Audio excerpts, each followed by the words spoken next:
I'm Rashana Candler. And I'm Guillermo Ramirez. Welcome to Channel 6 News. Tonight, the Rodney King riots continue on the East Coast. It's West Coast.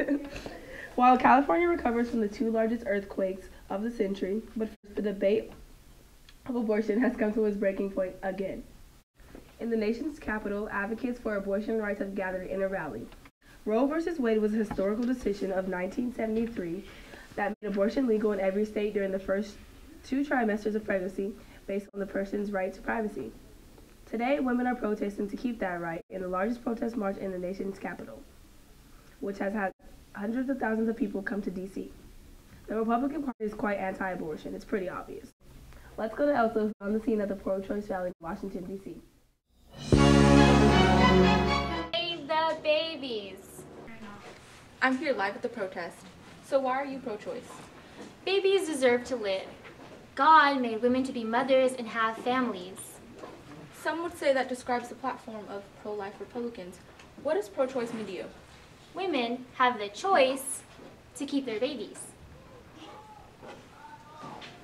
Do you know pro-choice means you're actually in favor of women's rights to abortion?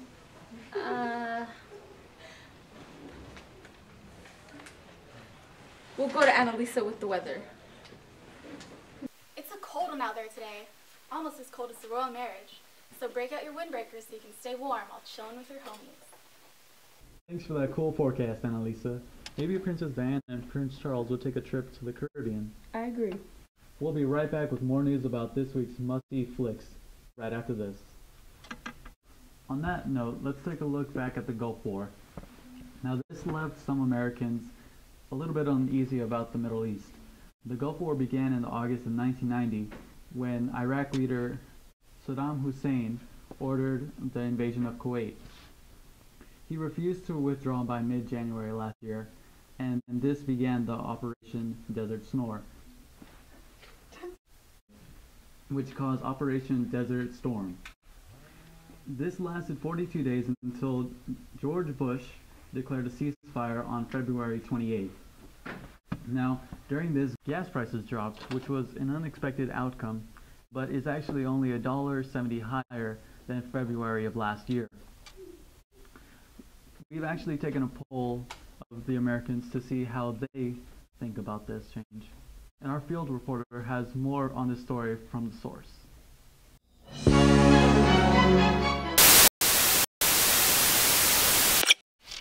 Interesting fact, Aladdin is an adaptation from the classic tales Arabian Nights, whose hero's name is Al-Aladdin, meaning nobility of faith.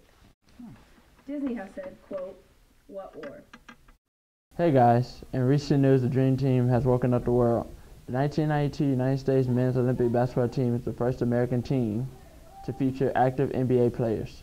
It defeated its opponents by an average of almost 44 points on its way to the gold medal against Croatia, held at the 92 Summer Olympics held in Barcelona, Spain. Coach Daly served as coach, assisted by Lenny Wilkins, PJ Carlesimo, and the great Coach K. Basketball is taking over. People everywhere are trading in their soccer balls for the magic orange orb. Soccer ball manufacturers are out of business and oversized soccer nets are left blowing in the wind everywhere.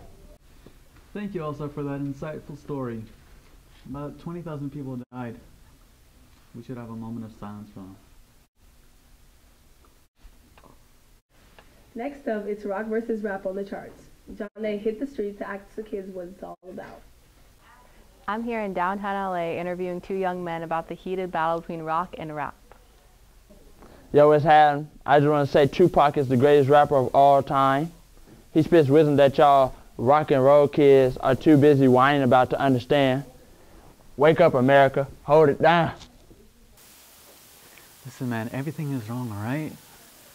Seriously, like, rap has obviously no emotion, and rock and roll is more than just what you guys call whining, alright? It's a lifestyle, and honestly, it's a lot better than what you guys call your music. Thanks, Sean A., for that hopping segment. Maybe those 2 guys can find common ground and maybe even a shower while we talk about the elections. That's right, I'm here in the center of the chaos. There is definitely an eerie quiet after the storm. Hiring of minority officers has increased, and the community is working together to reach their common goal of peace. Local businesses who received extensive coverage over the course of the riots as they were being looted must also be rebuilt, and as you can see here, are currently boarded up. This has been an event regarded throughout America and internationally as a tragedy and a wake-up call. Definitely a long road ahead.